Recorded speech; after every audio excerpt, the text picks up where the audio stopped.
সাগরিকের batting surface দেখে খুব লোভ হলো, তাই তো ফরচুন বরিশালের বিপক্ষে টস জিতে ঢাকা ক্যাপিটালসের ক্যাপ্টেন থিসারা পেরেরা ব্যাটিংয়ের সিদ্ধান্ত নিল।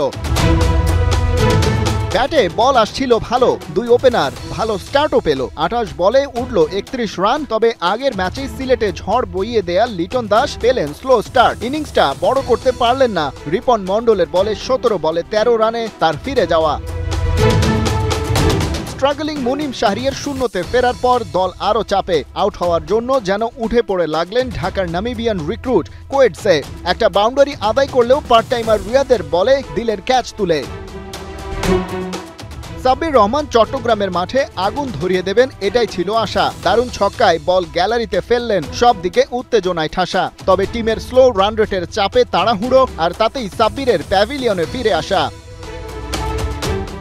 একপাশে হাল ধরে রাখা তানজিদ তামিম 50 তুলে নিলেন। তার যোগ্য সঙ্গী কে হবেন তাই যেন খুঁজছিলেন। মোসাদ্দেক সৈকত মারলেন দারুণ এক বাউন্ডারি। হতে পারবেন কি ফিনিশিং এর কাণ্ডারি? কিন্তু হায়, কাভারে যেন বরিশালের ফিল্ডার মালানকে ক্যাচ প্র্যাকটিস করালেন।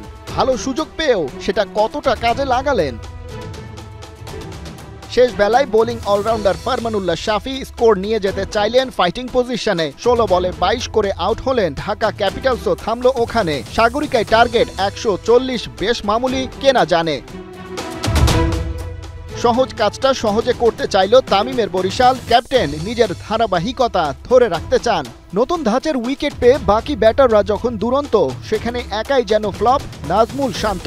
তবে বরিশালের হয়ে বাকি কাজটা তামিম সারলেন। সাথে ছিলেন দাভিদ মালান। ওদিকে পার্টনারশিপে এলো 80 বলে 117 রান।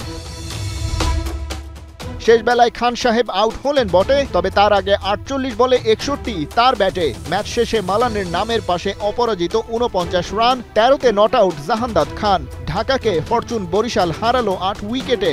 এমন দাপুটে জয় লোকাল বয় তামিমের দলের জন্যই যেন খাটে।